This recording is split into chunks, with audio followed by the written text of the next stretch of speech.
Masih dari proyek infrastruktur, Menteri Pekerjaan Umum dan Perumahan Rakyat Basuki Hadimulyono sore tadi meninjau langsung progres pengerjaan gorong-gorong. Di tahun ini ada 9 bendungan yang akan diresmikan tahun 2022 ini. Tapi sampai dengan 2 Agustus ini, September, Oktober nanti mulai kita resmikan di 9 bendungan. Pertama, beliau menyampaikan untuk bisa melanjutkan pembangunan infrastruktur seperti yang beliau sampaikan di dalam visinya yang kedua.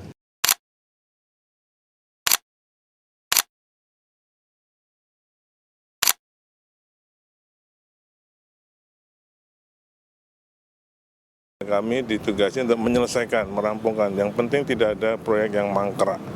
Oke? Makanya sejak 2018 ini saya programnya tidak boleh ada yang multi years baru, kecuali bendungan. Ya. Yang lain tidak boleh mulai usulan multi years baru sekarang ini. Ya. Karena arahannya dari dulu tidak boleh ada yang mangkrak. Belum selesai beda dengan nggak mangkrak, tapi nggak boleh ada yang macet.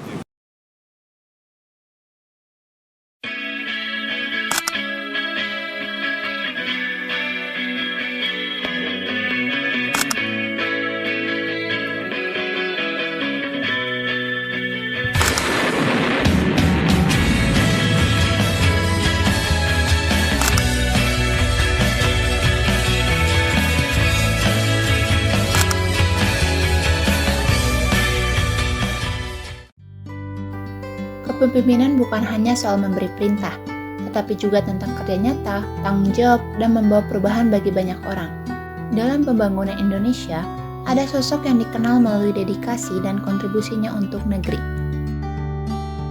Indonesia bermimpi besar, dan ada satu nama yang tak pernah absen di balik setiap jembatan yang berdiri, setiap tol yang membentang, dan setiap bendungan yang mengairi sawah rakyat. Namun, di balik ribuan kilometer jalan yang dibangun dan proyek-proyek besar yang mengubah wajah Indonesia, ada perjalanan panjang seorang manusia biasa. Seorang anak yang tumbuh berpindah-pindah kota, yang melihat langsung bagaimana jarak, akses, dan keterbatasan bisa memengaruhi kehidupan masyarakat. Lahir di Surakarta pada 5 November 1954, tumbuhnya berpindah-pindah mengikuti sang ayah yang seorang tentara. Palembang, Papua, Surabaya, hidupnya tak pernah menetap. Namun, justru dari hal tersebut, Pak Basuki belajar satu hal, bahwa Indonesia butuh infrastruktur yang menyatukan. Puluhan tahun mengabdi di balik meja perencanaan dan lapangan pembangunan, membuat namanya perlahan dikenal bukan karena sorotan, tetapi karena hasil kerja. Hingga pada tahun 2014, datang sebuah tanggung jawab yang akan mengubah perjalanan pengabdiannya untuk Indonesia.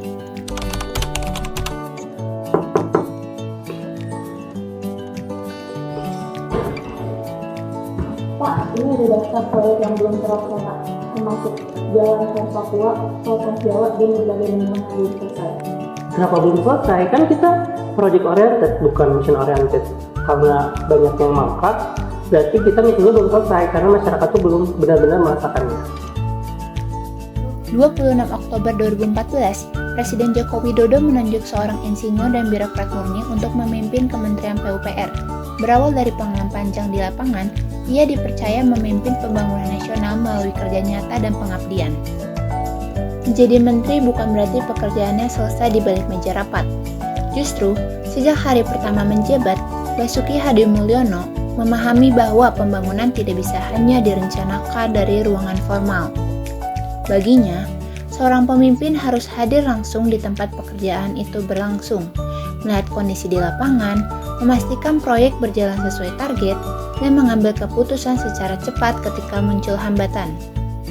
Karena itulah, sebagian besar waktunya dihabiskan bukan di kantor, melainkan di tengah proyek pembangunan Indonesia.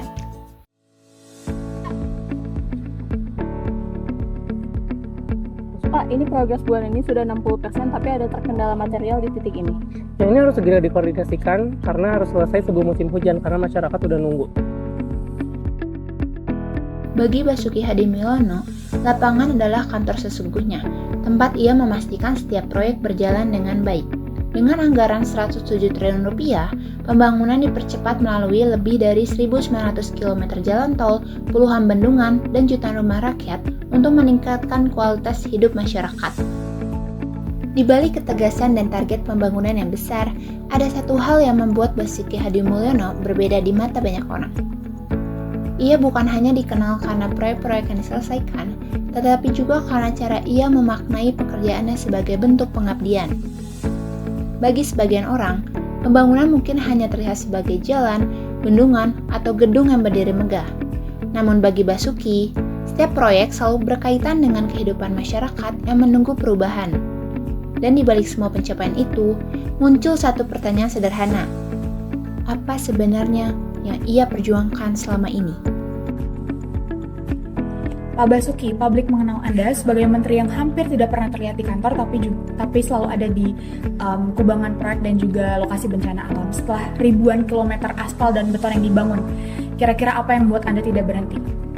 Oke, bagi saya sendiri, saya tidak mencari apa-apa karena saya sendiri sebagai seorang insinyur melihat kertas yang saya buat berdiri dan bermanfaat bukan hanya sekedar soal infrastruktur mengenai semen dan baja, tetapi juga ada harapan masyarakat yang sempat tertunda.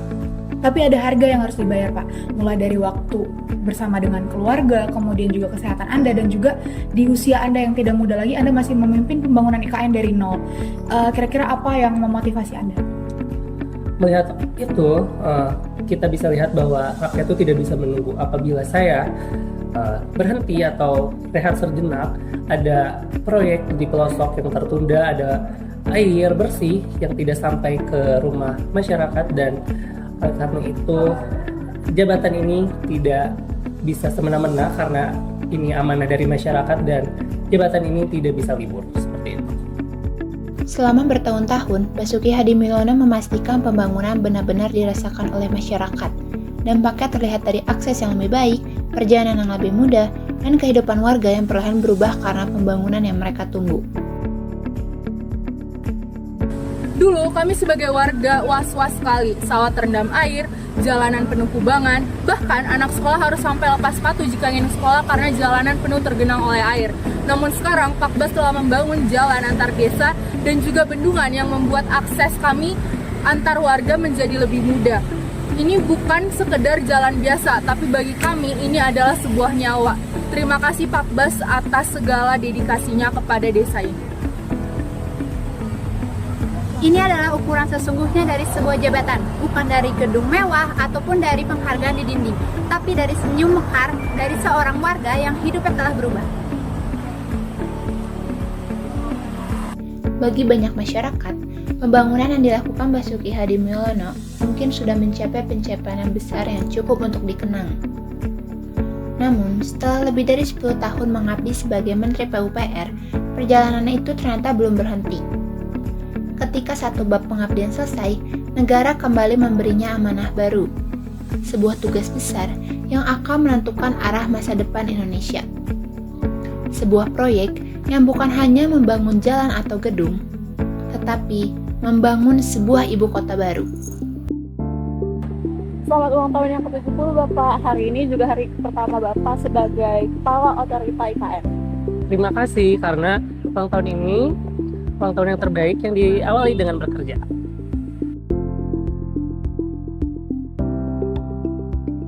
Oktober 2024, masa jabatan Basuki Hadimulyono sebagai Menteri PUPR berakhir setelah satu dekade pembangunan.